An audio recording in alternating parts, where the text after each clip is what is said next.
lâu đó mềm in vang ngày ôm về cái này nặng đâu in tiệm rồi nó tem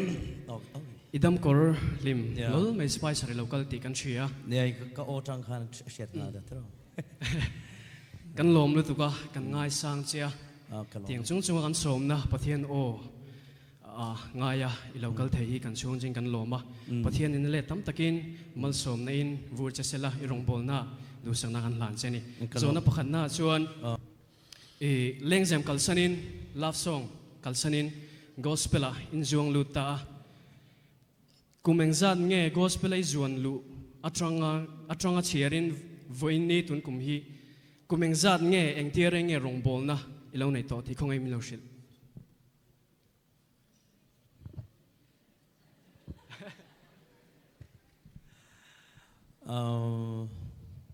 kum som ni le ati game som kum som le ngano sang ni pali July ni som ni le pan ni train ania ni som le exact nge som paruk ngano ke kat thua ka boy vek to kan chau deu nia kum som paruk kan ni chu som paruk chuang kut beng ang van ro puyem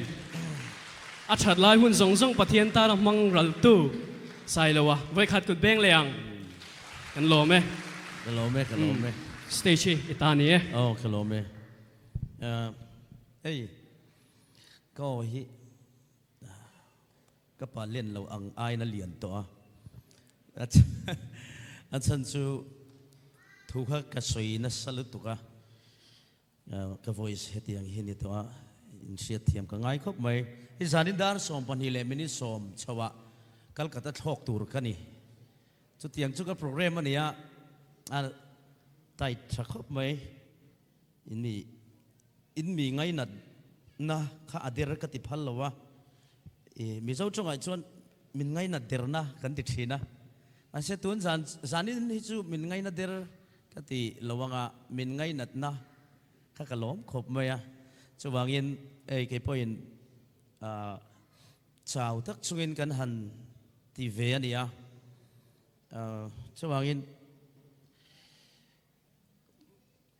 han ti be don chu ka du lawa amaro ka kat huak he ka seng na salu tu le ka taksa le ka ngai tu na ka man lu tu ka wangin ka thu sui engkim mai hi a hlom thei lawa adar avek to intimate and concentration hi ka pe le thei to lawa ni thuchah toy te ka soinga ka zayanga chuan zani lai hianin min ngai dam ngal ka du na chu dar khuwa chawa hi chuanin ka chua angai don ni airport panin in se thiamanga ta chuanin ban thak thleng khan a concert ming putu bereti lo chuan ka om hlei thei don lo ani mela chuang chuan ti taw ho ka ni lo in ti in chiang ta ni min ngai dam ngal turin ka ngen chawa photo lampang han thla han lak tlan te potsak om nen neta suitcase ta hen karon in peksa vek engkim mo ta chung kan da thil ti zo vele thong hal tu ni chu ka kal phung ania min siat thiam ka ngai ngal bok ani mathaya bung ruk chang som pakwa changin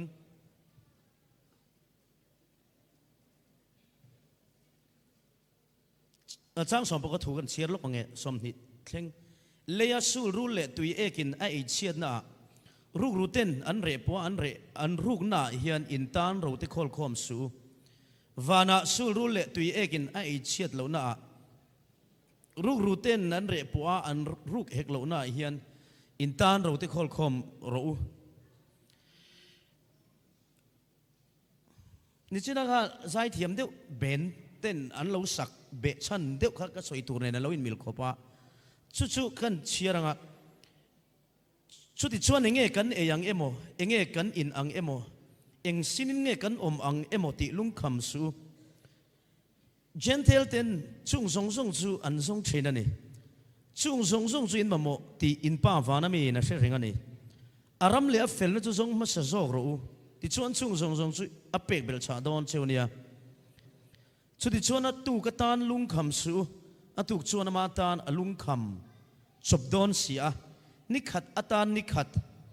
se chu ato kani pathian ne thu mal som ro se mizo jong ba se thiam jong khan ban phar teu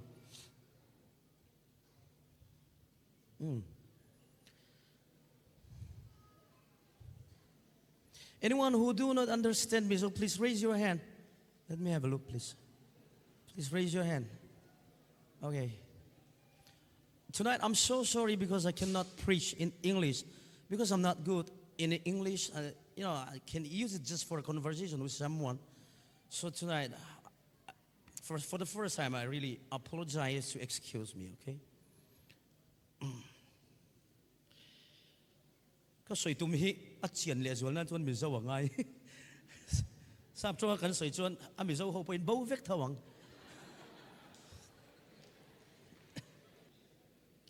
a the yang ngi lo sil fiam me ro ole sap cho in toite I just going to preach tonight the words of God like in Matthew chapter 6 verse 19 to 20 and 31st to 34. It's about like seek it first, the kingdom of God and His righteousness. Okay, I'm going to preach that. So you please ask your friend if you don't understand, and they will tell you. Okay, please excuse us. Say again, please. Kan swingal zung ang katok do na ni hindi tiyang afahan ha thagem zanin chu. Bible kan chierta ka chuanin pathian ina zong masatura ti hi alal ram le a felna nia a kingdom of God ati pathian lal ram kha engtia son tur nge kan ti chuan thin lunga pathian lal ram ading tur ti na ni he tia nge ni treasure island ti velanga va son chin lowa thin lunga khan pathian lal ram ading em ti kha poimo ni chu aram mati khani al ram le a felna kan ti a felna ti om zia chu missing felna hi van ram kalpui tlak ani lo wangin pathian chuan missing pian pui felna hi aron kheng beta camping na kan soi to angai tha tam ta kan oma mi in ti boi chan hi an fel wang ania kem lo zong han ban pharlok te ang helai area om ang chi te mo camping aron lut lo zong ang chi kha ban pharlok te alo mo me mi in ti boi chan re an fel wang ani tlang pui ti sia tur ani engen fel wang kan ti chuan om sia chu ka thiam lo ani ti thei lo ve ve khan nia chuan an fel lu tu ka anin rem thei ta lo wa an fel lu tu ka ani ti boi ta ni chuwang chuan pathian chuan mi sing fel na chu ron no la ama fel na kha zong turin chuta mi in a thin lunga le ama ni na le ama aro rel tura pathian fel na alak lu chuan ama felna ni to loin pathian felna ina suai to a chumi wang chuan ama chuan tlom na nu no oma kalau thiam lo ani ti thei nu na oma wangin mi ne nan rin rem ta zo kani lalpa chu fakinam ro se chu pathian lal ram le pathian felna chu he thin lung le he taksa hiana oma nga ya wangin Bible hianin thil zong aya zon masak turaron soi chu pathian lal ram le a felna ti chuan chumi na a reward tur alo man tur chu heng zong atia chu sam som thum pasari na phei chuan I thin lung du zong te chu peng che ti ni a reward tur han turu zia chuan ngai tu ta la a pui lu tu ka ne ai light a hen ko om vak thelawa a kap na lu tu ka hetle ma dai dewa kom hen ka lang fia tho tro hang lu tuk chu kan ni chuan lo hi a chu wangin pathianin zong masatura ati zong te nun ero chu claim chuan mi ang zokin anin to del masak lo mai thei amaro chu missing hian thil ti sualta atam zong hian ti sual kan naya chu heng zong masapol hi tam zok kan ni hi apoita ni heng zong kan han zong masakha kan buai ta vek maya achan chu kan va muwa chu heng zong chu kan first love kan pe a heng zong ne na first love kan pek nuwa khan pathian ne na kalin mangai tharle kan tuma ka thin lung lo la to mo ka thin lung lo la to tu ka first love heng zong khan pathian ne na ka mangai nam masa va pek non le kha lo rem ti to hau lo maya chu wangin chu tiang heng zong nei to nuwa pathian mangai thar tum le hi a fail thei chiang lu tuk to a an fail tlang puyani an mani ngai dan chuanin ring tu pang haya an chuka ma se ring tu kan ti pathian a in ngat ngam kan ti hi an ni phato lo thina ni chu wangin zani na hian ring tu ni mai turin pathian in min du lova zui tu disciple ama zui tu le in ngat ngam nun nei tu ni turin pathian in min du ani hey mani apomo Calcutta airport ka englo karon chukhlak in Mizoram House New Town na ka pheido na Calcutta taxi stand na khanin min lo in chu huai ya pakhatin min changta ta chuan pakhatin min changa ka han lut chia ambassador enga khan dikhanin kar chunga khan kan ma khan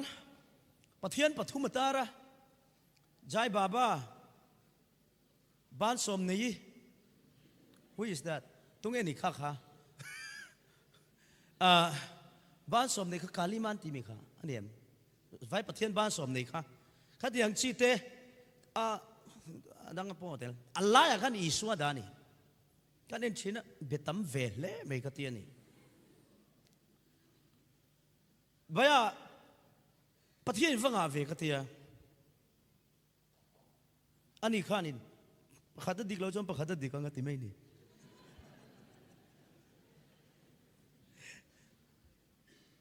isu kha ring ve tho ise thiam tro ring tu chu ni ama kha isu ring tu ama ro chu ama kha disciple atling lo pathian in vana nun na le khabuwa minga zia lu te himo ring tu ani mai lo zui tu ani ngai chuwangin zani na hian varin mai kha chu thil har po ani mi lo zui hi ngai ania ole ka soi tam don lo hey dari lechan verita sumini wang chuan tai le khazirin in oma subject sang in la thiamna competition in nei na hian aya chunga pakhat in el na turin neya chu isu Kristan nung zuya lo in elang chu thiamna chu thiamna ni sap chong in thiama in dak zot theya chawdol luang main in hiblut popa luak ang main in phu chuak zoi thei boka in sap chong thiam dan hi ka otrin ke chu sap chong in thu ka soi thei lo ka zinna ta na to ka achan chu sap chong thu soi tura kau ka ni lo wangin tun mai atan chuan mi zo khovela te zo mi khovela te zo na thla khovela te ka zo soya chu wang chuan in English man ngai na tam lowa ka zin kal konga ka man tur te lal pan min pe a chu ei chop dor te chuan ka zin ve ni chu wang chuan in akar lak lo ka han soi ve te hi chu bolo na tok vel ni mi discount va don nan te tok vela how are you kantia I'm good an lo tia tok der siana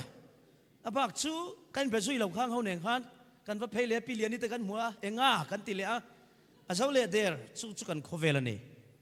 amaro chu apoimo ber chu khovela hian dam chung ni atan po apoimo chu thamuan na hi nia thamuan na kan nei dan tu re ro chu nun na le khabua kan minga chuang ti thamuan na nei tur hian in el tlang u kan ti du ani chu wangin zanina hian pathian chuan pathian lalram le afel na hi zong masaula ti chuan heng zong hi pek bel chang chu tia pathian in heng zong ati tam tak te jingami min pena salut tuk to ke po hi in sia dangin khovela hian ka wang lai kha lav song khat ni mai chau tura ka ngaya ka hanin lan kha thu ru ka om tura ka in ngaya ma se thu ru ka ni ta hau lo ai na sa zokin pathian chuan kalkong min ko hua lav song ka sak lai Delhi ka zin hlat thei berania Mizoram chanchin bu pakhat phei chuanin zin hla min tilu tuka citation min pe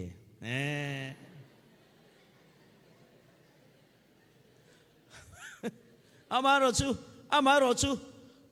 ka gospel nuwa chan tura ka in ngaya isuan ei ka du zok tin bul ka chana ka ngai tua na chon thu ru ke mo kan khuai mo ho tura in ngai kan i lain pathian ne ro chon delhi chu ka foreign kal konga ka zun zok na tan min peta zo kani lalpa chu fakin amro se suwang chuan pathian hi fia chau pathian ania fia tla kani boka pathian hian thil pakhat min promise chu van tuk ver te ka honga mal som na ka vur tur cheule cheulo chu mi han fia teu ti lai te hi soi zawa chak om amaro chu onau teu zanena hian isu kristan nung zuya in el na berila adota tuna kan zirlai hi da in pathian in heng zong zong ati hi chang turin